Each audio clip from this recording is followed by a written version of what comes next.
अस्सलामुअलैकुम वरहमतुल्लाहि वबरकातुहू। दोस्तों, आप लोग कैसे हैं? हमने इम्पोर्टेंट पॉइंट्स की जो मैंने इससे पहले 2 वीडियोस बनाई हैं, ये 20-20 इम्पोर्टेंट पॉइंट्स की, और ये तीसरी वीडियो है। इसके अंदर भी 20 जो है वो पॉइंट्स ज़िक्र किए जाएंगे। हो सकता है ये 20 पॉइंट्स जो हैं ये 20 टॉपिक हों, मतलब ये छोटे-छोटे टॉपिक बनते थे। मैंने इनके ऊपर प्रॉपर एक तफसीली वीडियो बनाने की बजाय मैंने इनके ऊपर शॉर्ट सी वीडियो जो है वो इन्हीं पॉइंट्स को इकट्ठा करके वीडियो बना रहा हूँ। इनका मकसद ये है कि जो देखिए मेरे ही यूट्यूब चैनल को फॉलो कर रहे हैं और वो चाहते हैं कि वो कामयाब हों पीपीएससी के एग्ज़ाम के अंदर, तो मैं नहीं चाहता कि कुछ ऐसा हो कि जो मैं अपने चैनल पे ना करवाऊँ और वो जो है वो जो पेपर्स है उसके अंदर आ जाए। इसलिए मेरी कोशिश है कि हर वो चीज़ जो पेपर के अंदर एक्सपेक्टेड है वो सारी मेरे एजुकेशन के पेपर के अंदर एक्सपेक्टेड है, वो मेरे इस चैनल से, यूट्यूब चैनल से जो है वो लाज़मी तौर पे उसके ऊपर डिस्कशन हो गई होनी चाहिए, ताकि जो मुझे फ़ॉलो करने वाले हैं उनका जो है उनका नुकसान ना हो।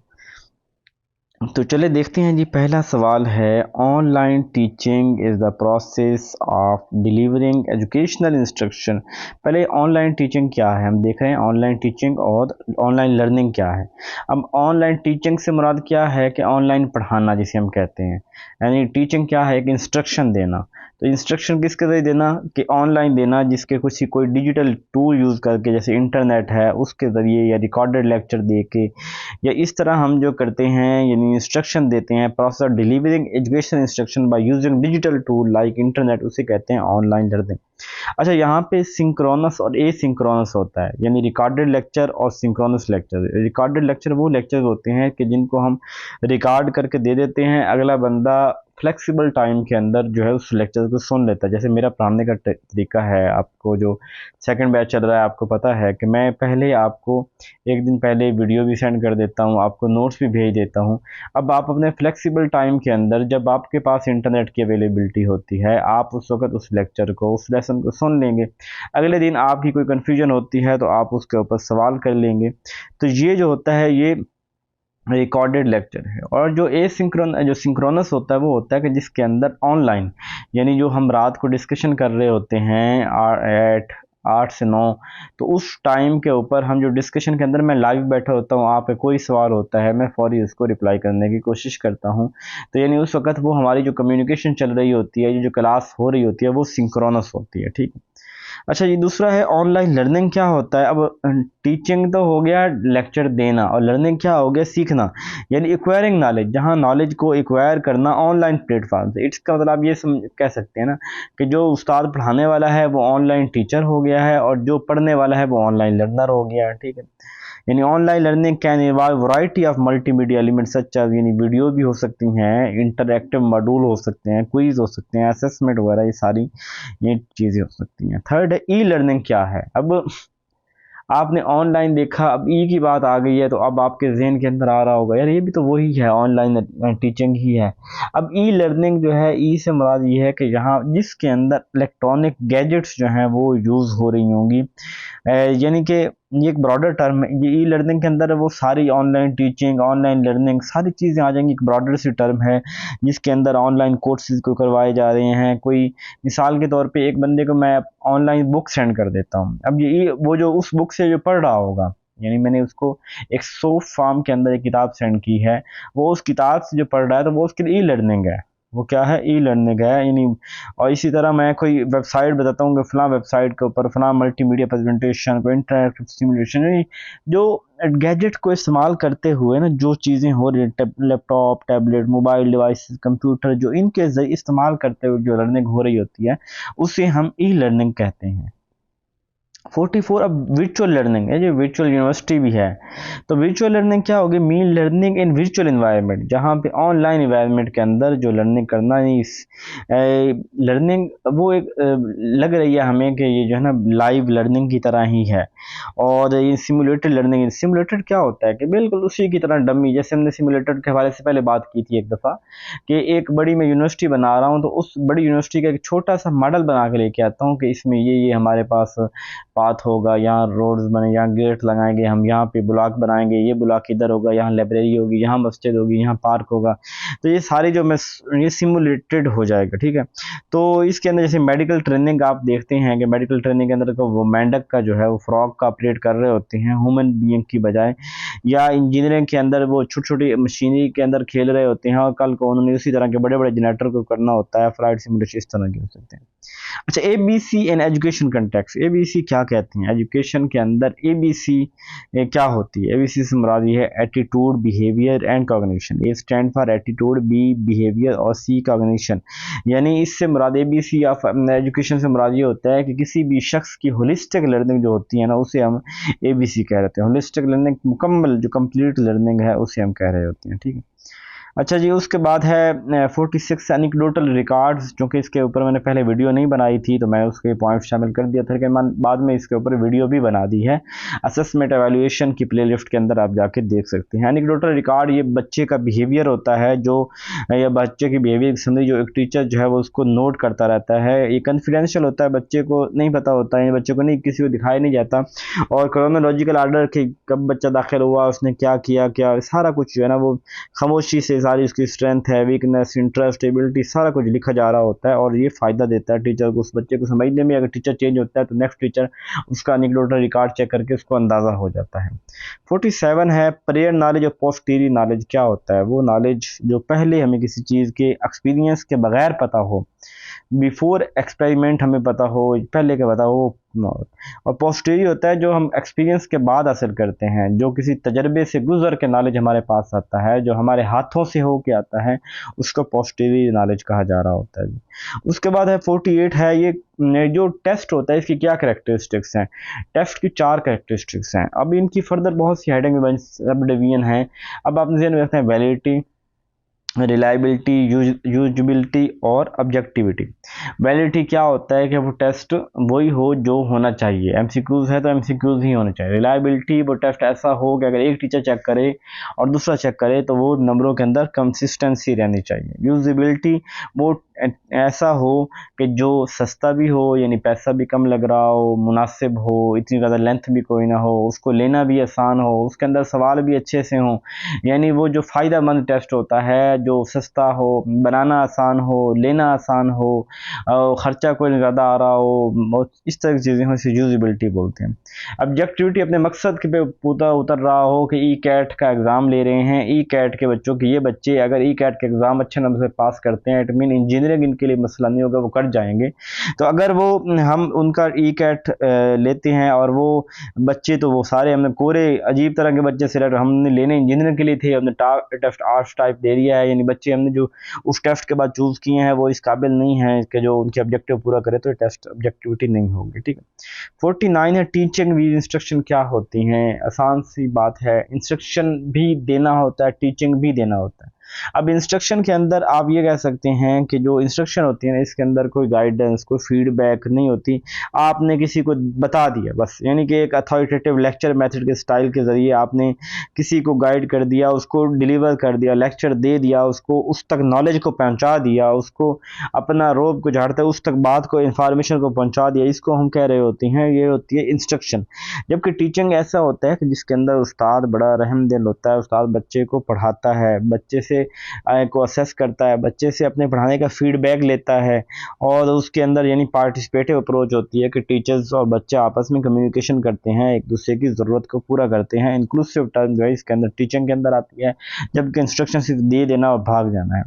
ब्रेनस्टॉर्मिंग क्या होती है? एलेक्स फेकिनी ऑसबर्न, ये में से 2 बंदे हैं, एलेक्स और फेकनी ऑसबर्न, जो है इन्होंने ये टेक्निक यूज़ की थी, जिसके अंदर टीचर जो है, जब बच्चे साइलेंट, देखें ना, हम कहते हैं ब्रेनस्टॉर्मिंग करो, टीचर बच्चों को ऐसा कोई सवाल, चुटकुला, ऐसी कोई बात छोड़ता है, वो कहता है इसको सोचो, विचार करो, गौर फिक्र करो।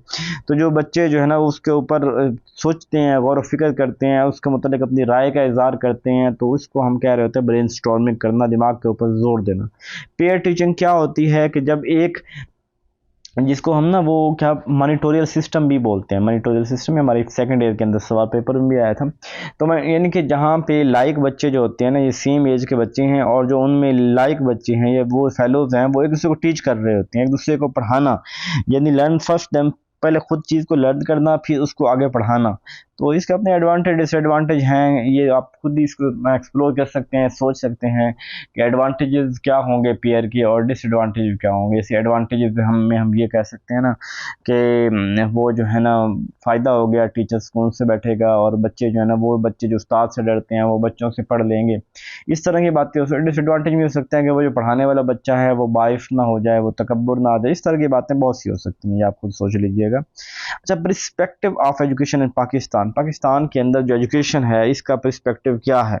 तो पाकिस्तान के अंदर पर्सपेक्टिव जो है तो सोशियोलॉजिकल, फिलोसॉफिकल, हिस्टोरिकल सारे पर्सपेक्टिव हैं। सोशियोलॉजी पर्सपेक्टिव हमें जब करिकुलम बनाते हुए पढ़ाते हुए हमें जो है वो देखना पड़ता है कि ये हमारा सोसाइटी का नज़रिया कैसा है, सोसाइटी की सोच कैसी है, यहाँ की हिस्ट्री कैसी है, यानी एक्सेस ऑफ एजुकेशन, कितने लोगों को यहाँ पे एजुकेशन की एक्सेस हासिल है, कितने तरह के यहाँ पे सिस्टम चल रहे हैं, कितनी यहाँ पे जेंडर डिस्पैरिटीज़ है, इकोनॉमिक प्रॉब्लम क्या है यहाँ के लोगों के, लैंग्वेज प्रॉब्लम क्या है, टेक्निकल वोकेशनल प्रॉब्लम क्या है, हायर एजुकेशन कैसी है, एजुकेशन बजट कैसा है, चैलेंजिंग ऑफ ऑनलाइन एजुकेशन। यानी ये पर्सपेक्टिव ऑफ एजुकेशन इन पाकिस्तान के अंदर आपने ये सारी बातें कर देनी है कि एजुकेशन सिस्टम के अंदर पाकिस्तान के अंदर किन किन चीज़ों में पर्सपेक्टिव, कौन कौन से एस्पेक्ट्स हैं जिनको हम गौर कर रहे होते हैं, जिनके ऊपर गुफ्तगू हो रही होती है। 53 है ट्रांसक्रिप्शन। ट्रांसक्रिप्शन होता है लिखना, ट्रांसक्रिप्ट कहें, ट्रांसक्रिप्ट मुझे तो वो जब आप डिग्री करते हैं कहा जाता है कि ट्रांसक्रिप्ट मिली है कि नहीं मिली, यानी आपको सारे जो अपने वो डाटा लिखा हुआ मिला है कि नहीं। तो conversion of spoken word into written language is called, ये ट्रांसक्रिप्शन कहते हैं। स्किमिंग, ये दो लफ्ज होते हैं, एक होता है क्रैमिंग और एक होता है स्किमिंग। क्रैमिंग बोलते हैं, बल्कि एक स्कैनिंग भी होता है, ये दो चार टर्म हैं, इंग्लिश की भी समझ लें या वैसे एजुकेशन में भी यूज़ होती हैं। क्रैम को कहते हैं रट्टा लगाना, यानी वो अपनी बात उसमें से क्रैम कर लो, कोई बात यानी डेफिनेशन है एक बड़ा सा, मैंने सब कैसे दिया, आप उसमें डेफिनेशन जो है उनको रट्टा लगा लेते हैं, क्रैम करते हैं। स्किमिंग ये होता है कि आप उस सारा जो मटेरियल है ना जो मैंने आपको दिया, आप उसको जल्दी से ओवर थ्रू करते हैं, यानी उसको स्किम करते हैं, ओवर थ्रू करते हैं कि आप कुछ ना कुछ उसके अंदर आपका आइडिया बैठ जाए, यानी reading rapidly in order to get a general, यानी उस मटेरियल के मुतालिक आप जनरल ओवरव्यू करने के लिए, एक अपने जहन के अंदर कहानी को बिल्ड करने के लिए आप जो कर रहे होते हैं, तो इसको स्कीमिंग बोलते हैं। इसी तरह अगर आप उसको देखें, क्या मैंने बोला था, स्कैनिंग, स्कैनिंग के अंदर होता है कि आप ये स्कैन कर रहे होते हैं, यानी उसके अंदर की कौन सी किसी खास पॉइंट को तलाश करने के लिए कि मुझे स्कैनिंग कर रहा हूँ कि मुझे फलां पॉइंट को जो है वो देखना है। अच्छा, ये जो इसमें अंदर 15 एटमोलॉजी किसे कहते हैं, एटमोलॉजी कहते हैं कि जिसके अंदर वर्ड्स के यानी कि आप कहते हैं ना ये वर्ड किस ज़बान का, ये ग्रीक का है, ये क्या लैटिन का है, ये किस ज़बान का फ्रांसीसी वर्ड है, किस ज़बान का वर्ड है। तो etymology study of meaning of word के, इस वर्ड का मतलब क्या है, किस ज़बान से लिया गया है, क्या इसका ओरिजिन कहाँ से है, इस तरह की बात एटमोलॉजी में होती है। फिर आगे एजुसेयर, यानी जहाँ पे एजुकेयर ए आ रहा होता है, केयर, केयर करना, केयर करना। तो बड़े लोगों को कन्फ्यूजन होती है केयर और शेयर, शेयर बोल लें या सर बोल लें, एजू सर बोल रहे हैं, एजू शेयर बोल रहे हैं। तो आसान लफ्ज़ों में आप इसको कहें, जो ए वाला है ना उसको केयर कह लें, क्योंकि सी आर ई केयर हम वैसे बोलते हैं, और सी आर वाले को शेयर बोल रहे हैं या सर बोल रहे हैं। अब एजू केयर यानी केयर करना, किसी की केयर करना। और केयर जब करते हैं तो क्या करते हैं, हम किसी को खिलाते पिलाते हैं, किसको बड़ा करते हैं, किसी की नमूदो नुमाइश करते हैं, किसी को परवरिश कर रहे होते हैं। तो एजुकेयर, केयर के मतलब है कि उसकी हम परवरिश कर रहे हैं, उसको हम बड़ा कर रहे हैं, उसको हम नरिश कर रहे हैं, उसको कुछ दे रहे हैं। एजुसेयर आपने याद रखना है, कुछ निकाल, ड्रॉ आउट, किसी से निकालना, ड्रॉ आउट, ठीक है। सी आर ई निकालना और C R E care, care मतलब क्या है कि आपने उसकी परवरिश करना। अब एजुकेशन की डेफिनेशन क्या है, टू ब्रिंग अपना नेचुरल, किसी भी शख्स की नेचुरल एबिलिटीज़ जो हैं, इनबर्न कैपेसिटीज़ हैं, उनको यूनिवर्सल प्रिंसिपल ऑफ ट्रूथ और ब्यूटी के जरिए उनको जगाना, डिस्कवर करना। एडुकोलॉजी, एजुकोलॉजी यानी एजुकोलॉजी कहते हैं knowledge of education, study of education. Educology कहते हैं कि वो बंदा जिसके पास एजुकेशन का सब्जेक्ट हो, हम कहते हैं एजुकोलॉजी। एजुकेटम कहते हैं act of teaching training, educatum, educatum act of teacher training, educatum act of teacher और ट्रेनिंग। और एजुकोलॉजी जो है वो नॉलेज ऑफ ऑब्जेक्टिव सब्जेक्टिव यानी ऑब्जेक्टिव जिसके अंदर ऑब्जेक्टिविटी होती है, जिसके अंदर मकसदियत होती है, जिसके अंदर फिक्स एम गोल्स वगैरह होते हैं, और सब्जेक्टिविटी जिसके अंदर अपनी ओपिनियन राय का इजहार किया जा सकता है, जिसके अंदर बाइसनेस होती है। अच्छा, कम्युलेटिव रिकॉर्ड, कम्युलेटिव कहते हैं कि किसी भी शख्स का, किसी भी स्टूडेंट का कंप्लीट रिकॉर्ड, मैं कहता हूँ ना इसका कम्युलेटिव रिकॉर्ड पेश करें। इट मीन इसके से मुराद ये है कि इस बच्चे का एनेक्डोटल रिकॉर्ड भी आ जाएगा, इसके अंदर इसका पोर्टफोलियो भी आ जाएगा, ये बच्चे की हिस्ट्री क्या है, कब कॉलेज के अंदर दाखिल हुआ और किस तरह इसने टाइम गुजारा है, इसकी फैमिली कैसी है, इसकी अपनी और फैमिली के हेल्थ के मामलात कैसी हैं, इसकी एकेडमिक कैसी है, इसकी एक्टिविटीज़ कैसी हैं। यानी कंप्लीट रिकॉर्ड जो होता है वो कम्युलेटिव रिकॉर्ड होता है। 57 है कि जी लिटरेसी रेट जो पाकिस्तान बनने से लेके आज तक ये कैसा चल रहा है। बड़ा बन सकता था, मैंने कहा यार कोई नहीं, आप अपने ज़हन के अंदर रखें। जब पाकिस्तान बना था ना उसका लिटरेसी रेट 11% था। अब आप यहाँ ये भी कहेंगे कि हमें बड़ा ये कहा जाता है कि पाकिस्तान मुसलमानों का निज़ाम तालीम बहुत अच्छा था, फिर मुसलमान इतने कम पढ़े हुए क्यों थे। देखिए, जब अंग्रेज़ आया ना तो उसने वहाँ पे मखलूत निज़ाम तालीम को शुरू कर दिया, उसने अंग्रेज़ी को शुरू कर दिया, उसने मशीनरी सिस्टम शुरू कर दिया, मशीनरी यानी अपनी ईसाइयत की तबलीग अपने स्कूलों के अंदर, इंग्लिश को लाजम कर दिया उन्होंने, जो है ना वो अपने तौर तरीके लेके आया। अब ऐसे में जो है ना जो मुसलमान हैं वो मखलूत तालीम से पसंद नहीं करते थे, यानी जहाँ मेल फीमेल को इजाज़त नहीं देते थे इकट्ठी तालीम हो, इस वजह से मुसलमान अनपढ़ रह गए, फिर इंग्लिश की वजह से अनपढ़ रह गए मुसलमान, फिर वहाँ पे ईसाइयों के डर से कि वो तबलीग हो रही है उसकी वजह से। तो मुसलमानों ने अपने आखिरी दौर के अंदर 100 साल के अंदर तालीम कुछ, हालांकि मुसलमान तो काम ही इकरा, इनका तो काम ही पढ़ना है, और इस वक्त उनको 100-150 साल आखिरी में मुसलमान तालीम से बिल्कुल दूर। बड़ी कोशिशें हुई, देवबंद मूवमेंट है, अलीगढ़ अंजुमन, भाई सारी मूवमेंट होती रही हैं, लेकिन ये मूवमेंट अपनी हद तक तो कामयाब थी, लेकिन ये एक जो ओवरऑल जो एक माइंड सेट था उसको बदलने में ये भी नाकाम रही, तो लिटरेसी रेट कम होता गया। तो पाकिस्तान बनने पे सिर्फ 11% लोग जो हैं वो पढ़े हुए थे। फिर 1951 के अंदर, 51 के अंदर पहली मरदमशुमारी, बस फर्स्ट सेंसस हुई, और उस वक्त तकरीबन 16% थी, ठीक है, 16.30%, 16.3% जो है पहले। और 1961 के दूसरी 10 साल के अंदर कोई खाते, क्योंकि आपको पता है कि इस 10 साल 51 से लेके 61 तक तो इतनी सियासी लड़ाइयाँ हुई हैं, हर बंदा आके ना जो है ना वो उस मुल्क की डायरेक्शन ही सेट नहीं हो रही, आइन भी सेट नहीं हो रहा, और इस तरह के मामलात के अंदर, और उस उनकी जो 1951 से 61 तक की जो सियासतदानों की इनकी गलतियां हैं वो आज तक हम भुगत रही हैं। कि 58 के अंदर अयूब खान आया, उसके बाद फ़ौज ने निज़ाम संभाला, और पाकिस्तान आज भी एक सिक्योरिटी स्टेट है। पाकिस्तान रियासत नहीं है बल्कि फ़ौज रियासत बन गई है। फ़ौज के ख़िलाफ़ आप बात करते हैं तो इट मीन वो रियासत के ख़िलाफ़ बात गर्दानी जाती है, ना कि वो किसी एक इंडिविजुअल इदारे की खातिर, इदारे के ख़िलाफ़। तो वो उस वक़्त ये मुसलमानों, ये हुक्मरानों की लड़ाई की वजह से ही मौका मिला, और उन्होंने ऐसे पहिए गाड़े, उन्होंने पावर का ऐसा नशा चढ़ा कि आज तक वो इस मुल्क को छोड़ने के लिए तैयार नहीं है। वो खाते भी हैं, वो सब कुछ करते हैं, जब जिसको चाहता है गद्दार डिक्लेयर कर दें, जिसको चाहते हैं मुहब डिक्लेयर कर दें। वो इसको हमारे पूरे सिस्टम के अंदर ऐसे रच बस गए हैं कि बस बंदा सिर्फ बात करते हुए डरता है कि कहीं शिरक ना हो जाए, बल्कि मुल्क का निज़ाम कंप्लीट चला हो ही रहे हैं, किसी बंदे का कोई रोल नहीं, कोई उनके खिलाफ नहीं जा सकता। तो ये सारी गलतियाँ, मेरी गाली निकलती हैं सियासतदानों के लिए कि ये भी सारे जागीरदार थे, इनके भी क्या हर किसी को अपनी जायदादें बचानी और हर किसी के अपने। और देखें, अगर जनरली बात की जाए ना कि जो हुक्मरान होता है ना उसका कारोबार नहीं होना चाहिए। अगर कोई हुक्मरान आएगा तो उसके तो कारोबार को नुकसान नहीं होगा, तो अपने कारोबार, हम छोटे से एमपीए को देखते हैं कि अगर उसको एमपीए बनता है तो अपनी सारी ज़मीनों में से ना वो रोड निकलवाता है पहले, और अपनी ज़मीन जो लाखों में है तो उसको उसी वक्त अपनी उसकी 5 साल की टेन्योर पूरा होता है तो वो करोड़ों अरबों में पहुंच चुकी होती है। अब अंदाज़ा ही नहीं कर सकते कि ये यहाँ पे मुल्क में आए, ये बंदे करने, इनका कोई विजन ही कोई नहीं है, इनका कोई ऐसा तलीमी तौर पे इनका एजेंडा ही कोई नहीं है। तो ये बातें बहुत हो सकती हैं, लेकिन मुनासिब नहीं है। हम स्कूल टीचर हैं और हमारा काम जो है ना वो, देखिए शऊर तो दिलवाना ही है, पर इस शऊर के डर में ये भी डर रहता है कि कहीं कोई विधवा आके उठा के ना चली जाए हमें। अच्छा, 1961 के अंदर भी 16 पॉइंट थी, उतनी ही थी। 1972 के अंदर 21 हो गई, 81 के अंदर जो है वो 26 हो गई, 98 के अंदर 5वीं मरदमशुमारी के अंदर 43 हो गई, 2017 के अंदर 59, और 2020 यानी अब जो इकोनॉमिक सर्वे रिपोर्ट आई थी 2022 के अंदर, उसके अंदर था 62.3, यानी को 63% था। यकीन कर लें कि इस वक्त पाकिस्तान दुनिया के अंदर दूसरे नंबर पे out of children school Pakistan के अंदर है। मेरा बहुत दिल कर रहा है इसके ऊपर आपके साथ बहुत सी गुफ्तगू की जाए, लेकिन इस छोटी सी वीडियो बहुत बड़ी हो जाएगी और शायद वो हर एक के लिए फ़ायदेमंद बातें ना हो।